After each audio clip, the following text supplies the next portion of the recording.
shocking story published late last year by Tuko News on December 3rd reveals a story of a Kenyan-based, Lebanon-based nanny who had an emotional farewell by her employers.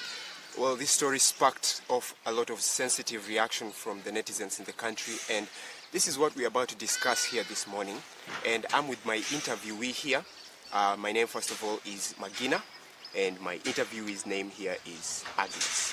So we're about to bring it to you. We're about to hold a set of questions.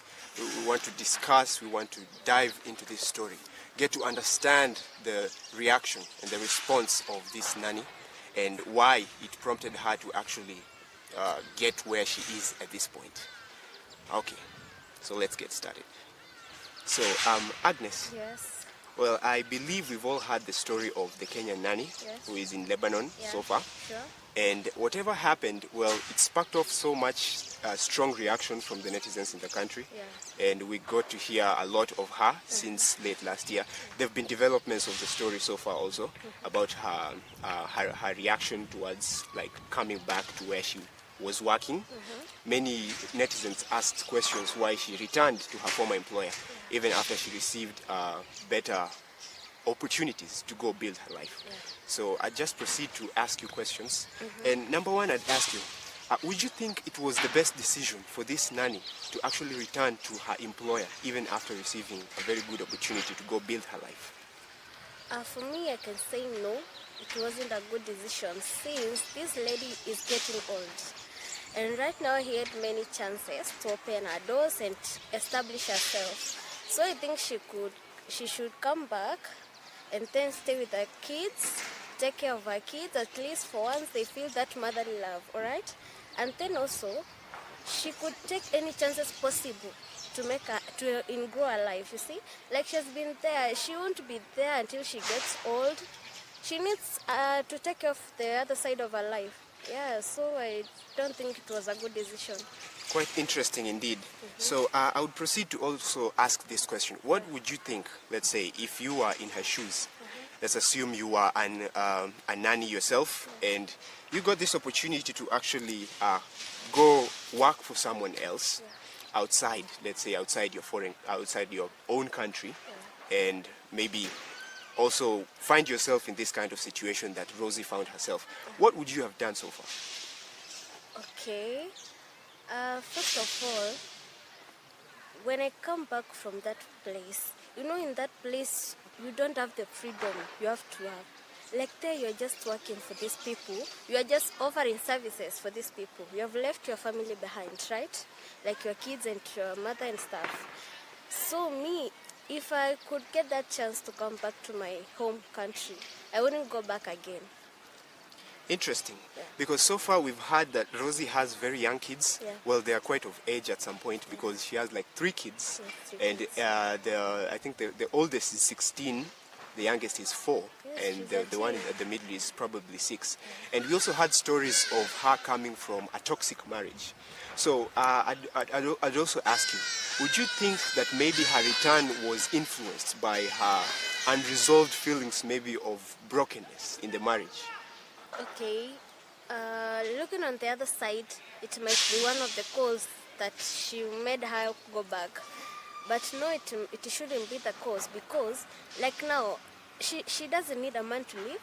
She's working. I mean, she has made dollars. She come back to Kenya, take care of her kids and stay with the kids. She's able to stand for the kids like the father and still the mother. You don't need that man. If she had been in a toxic relationship or marriage, she would just let that go behind and move on with her life as usual. Yeah, because I don't see any reason that should make that one be the reason for her going back there. Yeah. And also we had also further developments early this year around January 24th, where upon her return, she actually found a different nanny, but of Kenyan descent also.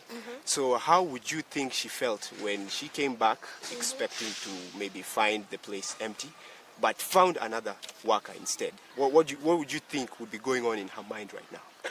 Of course, one thing, when she came back to Kenya, she didn't have to have those expectations that when she goes back, she'll just find her place there just empty. These people need nannies to take care of the kids and other stuff in the house. So she shouldn't have those expectations that she'll find the place just empty. Of course, she had an emotional breakage because like now she feels her place has been taken. You see? Yeah, so actually she felt bad, that's it. But then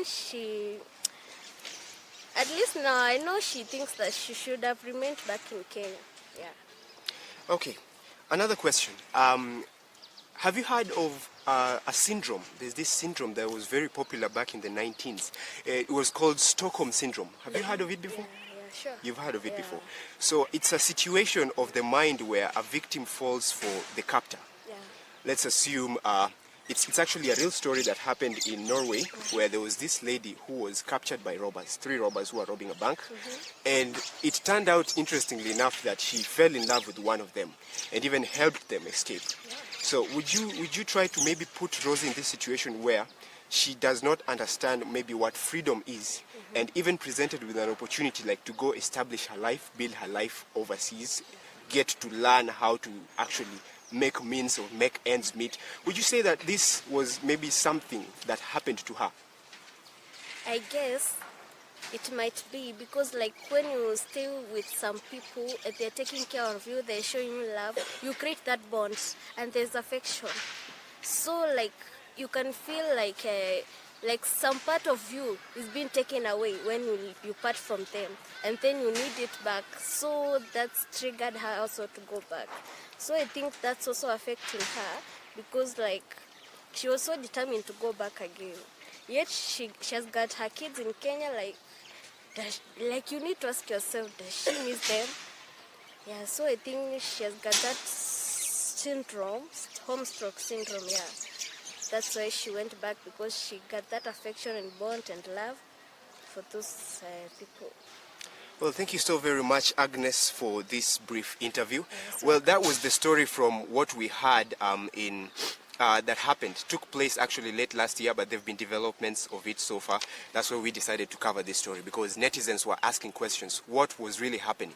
Why did she turn down that opportunity? Because it was a quite interesting opportunity.